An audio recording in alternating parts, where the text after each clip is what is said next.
All right, welcome back to the channel, everybody. I already know this one's going to be a little controversial, but should be actually funny too. This one's from Scap Attack. It's called Scottie Pippen is trash and hates Michael Jordan. First of all, Scottie's not trash. He was a really good player, a really good number two man, but he's not nearly as good as all these LeBron fans are pretending that he was. I mean, the way they put it, he was better than Chris Bosh, Ray Allen, and Dwayne Wade combined. It's like Jordan had so much help. He had Scottie Pippen. Okay. All right. Well, I know this is coming from a place where Scottie is really messed things up. He said a lot of bad stuff. So let's just get right into it. I'm sure it's going to cover a lot of the stuff I want to talk about. Let's do this. Well, unfortunately for Scottie Pippen, Scottie Pippen's mouth continues to open, and Yep. every time it does, Scap's gonna it take care of becomes it. glaringly evident that Scottie doesn't feel like he got enough credit for the Bulls' dynastic success in the He got 90s. all the credit. He was a horrible MJ gave player. him all the credit. He was horrible to play with. So I think it is beyond time that we gave Scottie the kind of credit he is obviously so desperately looking for. Yeah, let's And break from his the numbers moment down. Pippen entered the league, he hopped on Michael Jordan's back and took a piggyback ride to 6 championships while also single-handedly sabotaging a potential 7th. But in the twisted and pathetic mind of Scottie Pippen, he actually believes that he was more important to those rings than what the general consensus has become. Michael Jordan was selected. It's crazy. He really does nowadays. Like, I mean, I think he's on some massive drugs. That I know he's been drinking a lot, but the guy is like so full of just spite now. He really thinks he was the greatest of all. I mean, I hope he shows the clip. He wants to be remembered as the greatest ever to play the game. Crazy. Number 3 overall in the 1984 draft. The Chicago Bulls picked Michael Jordan. While Scottie Pippen was drafted number 5 overall in 1987. So Jordan played just 3 seasons in the NBA prior to Pippen's arrival. However, just 3 games into his second season, Jordan broke his foot and missed the vast majority of the entire regular season, logging just 18 total games that year and leaving us with a limited amount of time to truly evaluate MJ without Pippen. Yeah, and he comes back while he was not supposed to come back yet. The entire staff was pissed off at him for doing it and limited his play time, but himself in there. He wanted to make it to the playoffs, and he did his best to beat the damn Celtics, like the Celtics, the '80s Celtics. Put up 63 on him, or 69. Sorry, no, 63. My bad. Yeah, 63 on him. 69 was on the Cavs. With that said, we do have his rookie year in which Jordan played all 82 games, averaging 28 points, 6.5 rebounds, and 6 assists, while being named Rookie of the Year and making All-NBA. I'm sorry, this is for real. Like, this is real talk here. A rookie, 28, 6, and 6. A rookie. While being named Rookie of the Year and making All-NBA second team. Then, in his 3rd NBA season and final year without Pippen, Michael was named to first-team All-NBA, led the league in scoring, and averaged a preposterous 37 points, 5 rebounds, and 5 assists per game. Of course, in the playoffs that year, at age 23, Jordan just couldn't get it done against one of the greatest teams ever assembled, the Boston Celtics. Yeah, of course not. Look at that. 4 Hall of Famers, led by a prime Larry Bird. 23-year-old Michael Jordan at the time had Charles Oakley as his second best player that year. I know. So it's like you might as well just Jordan against the Dream Team. And people shame him nowadays for not being able to get it done. Like, you kidding me? The guy was all alone out, like, going against these guys? What the hell? What do you guys expect? It's a team game. Who averaged 14 points per game. And yes, I am talking about the same Charles Oakley, who has a career 10-point per game scoring average, made exactly 1 All-Star team in his entire 19-year career. He did? And never made a single All-NBA team selection. Yes, I didn't know he made an All-Star team. Was 23-year-old Jordan's second best player, and he actually somehow gets criticism for not beating one of the greatest teams in NBA history under those circumstances. circumstances. He's a horrible player. Sorry. He's a horrible player. I know. Yeah. Well, Scap said it too. It's total BS. Like, what the hell was Jordan do against Larry in his prime and that stacked team? Robert Parrish, freaking Kevin McHale. What was Danny Ainge on there back then? The point guard. Oh man, I'm gonna be really pissed off and forget. I'll remember it later. He was horrible to play with. All of a sudden, we become a team and we start winning. Everybody forgot who he was. Luckily for Mike, he was the his best in the league. Would enter the league in the following on a shitty draft. team. And from the moment Scottie Pippen hit the league, he would start lighting it up, dropping a robust 7.9 points per game, 4 rebounds, and 2 assists in his rookie season. That's While gonna be the Michael, screenshot that right there. same year, would average a modest 35 points. Hold on, wait, we gotta look at it again. We gotta look where to go. Yep. Yeah, that saved Jordan. Jordan. I'm not gonna pretend like his numbers didn't get better. But did you remember Jordan's rookie season? 28, like 5-5. Okay, this is Scottie Pippen's rookie season. I see a little difference here. Do y'all see the difference?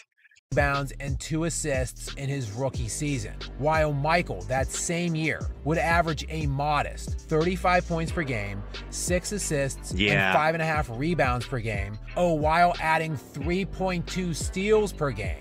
That season, Jordan led the league in scoring, was named league MVP, All-Star Game MVP, made first-team All-NBA, first-team All-NBA defense, and by the way, was named Defensive Player of the Year.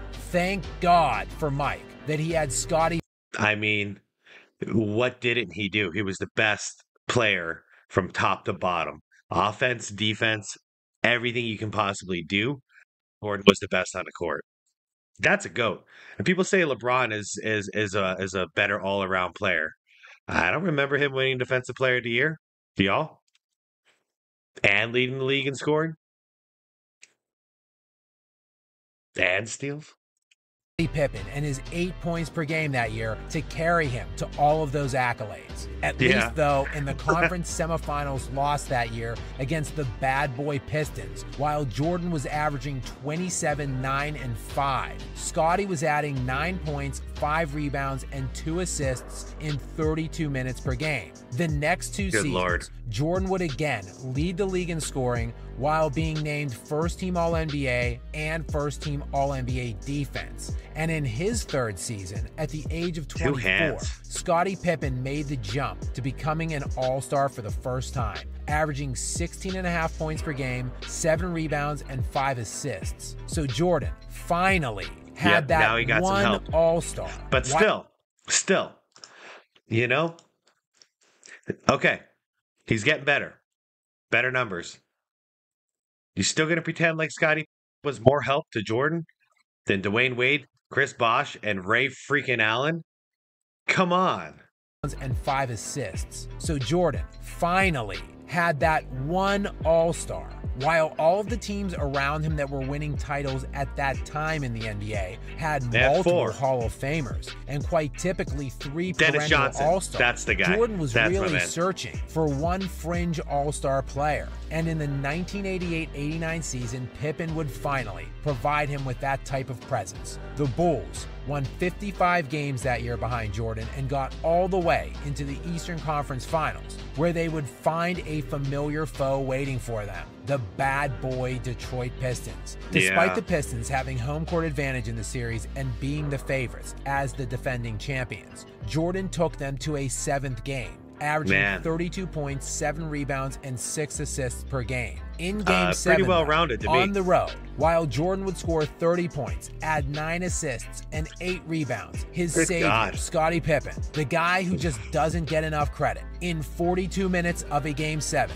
added 2 points on 1 for 10 shooting from the field. Oh, man. It does remind me of LeBron James. Damn. 2 points and 1 for 10 field goals. Made his ass off in that Game 7. Left it all in the court. 10 shooting from the field. I'm starting to see why this loser loves LeBron so much. Yeah. LeBron will be the greatest statistical guy to ever play the game of basketball. And there's no comparison to him. None. Of course, the Pistons would go on to easily defeat the I freaking love Trailblazers Scap. in the NBA Finals in 5 games to capture their second consecutive NBA title. And if it wasn't for this bum ass, we'd pretty realistically be talking about 7 rings as opposed to 6 for Jordan. After winning the next 3 consecutive championships and easily winning all 3 Finals MVPs, Jordan would retire to pursue a career in baseball, and Pippen would get a crack at being the lead dog, losing in the second round of the playoffs and displaying such sterling leadership skills refusing to re-enter a game and pouting on the bench after Phil Jackson drew up a final shot. Yeah, man. Bill Cartwright was like crying after that game in the locker room, they said, because he was so disappointed in Scottie Pippen for being such a bad leader. How do you not go on the court? I know you're upset that the ball didn't get called for you, but Phil had a reason. And there was a game earlier in the playoffs. I think it was in the first round of the playoffs with Indiana. Correct me in the comments if I'm wrong. Where he had an opportunity for a game-winning shot and he missed it. And Tony Kukoc, man, the boy could shoot. So Phil Jackson gave him a shot, and guess what? He was right. Kukoc delivered without Scottie Pippen. Shot for Tony Kukoc instead of Pippen. A shot Kukoc would make, by the way. Dang. Jordan would return the next season, and the Bulls would, of course, go on to win 3 more consecutive titles with him leading the way. Though Pippen would certainly make the 6th and final title more challenging, reverting back to his bummish tactics in Games 5 and 6 of the 1998 Finals against the Utah Jazz. As amid a series of back issues, Pippen would score only... Yeah, I remember he's going to cover it here, but I remember the Utah series, man. The second one. Jordan had to freaking... Dennis Rodman was falling apart. He was just wrestling with Karl Malone. I mean, he did his thing, but he wasn't his usual self. And Scottie Pippen was, I mean, his back was stiff. He couldn't really help at all. Jordan went out there. I don't know how he did it. I don't know how he won that last ring. I mean, he just put everyone on his back and brought him home. Only 6 points on 2 of 16 there shooting in Game 5. And in Game 6, he would manage only 8 points. Tony Kukoc 6 was points, the second 8 leading points. scorer in that Game 6 with only 15 points. And he was the only Bulls player to score over 8 points besides Jordan, who had 45. Thank God for these elite teammates. Jordan had to put up 45 to do it, man. It's crazy. We want to pretend like it was everybody else. That's what all Bucks try to tell me. Oh, Jordan had all this help. What fucking help? His best help was Phil Jackson. Let's be real. Phil Jackson was the man. Outside of Phil, what the hell? He's a horrible player. Yeah, he's horrible terrible to play with. Yeah, he was all one-on-one. He's shooting bad shots. All of a sudden, we become a team and we start He shot winning. 49%, Scottie. Everybody forgot who he was. Overall, in his legendary, and according to him, vastly underrated career, Scottie Pippen averaged 16 points, 6 rebounds, and 5 assists per game. And in his 17-year career, made 7 All-Star appearances, was named first-team All-NBA 3 times out of 17 years, and added 2 second-team and 2 third-team selections. Actually, a protracted examination into Scottie Pippen should only lead one to appreciate Jordan more, and that includes Scottie Pippen himself, who is named a top 50 player of all time. But perhaps this resentment runs a bit deeper. Whether it is his resentment over MJ's son tapping his ex, or jealousy of Jordan getting a bit too much shine. One thing. Let's be real, that's the root of all this. I mean, it started with The Last Dance because, I don't know, he wanted a lot more attention than he got for some. And then this one, man, MJ's son, Marcus, dude. Yeah. And I mean, his ex-wife was kind of like hoeing around before this. And now this certainly didn't make anything better. It's some bad blood now. Jordan stayed quiet about it this entire time, still to this day. but Scottie is sure throwing a lot of punches at MJ. Thing remains glaringly apparent after Pippen's That latest hurts. comments. He would That hurts benefit even me. from deleting those social media apps and just appreciating the GOAT with the rest of us. Man, that was that was a hell of a video. Oh man. Oh, all right. Usual stuff, man. That took it out of me. All right. Give him a like, give him a subscribe. Treat Scap good. You know the drill. Give me a like and subscribe if you wouldn't mind. Let's talk it out in the comment section like always. I'm loving this community that we're building. Thank you all so much. This little channel of mine is slowly but surely growing, and I'm having a blast here. Um, let's see, what can we talk about in the comments? Okay, let's make this one simple because literally this goes out to my friends, and I'm gonna definitely make my friends watch this. Who would you rather have as your complimentary, your teammates? You're the man on the team, and you can pick your teammates. Who do you want? Either a Scottie Pippen or a Dwayne Wade, Chris Bosh, and a Ray Allen? Just answer that simple question for me in the comment section, please, if you wouldn't mind, because I need this as evidence to shut up these guys. All right, everybody, thank you so much for watching. I'll see you on the next one, and peace.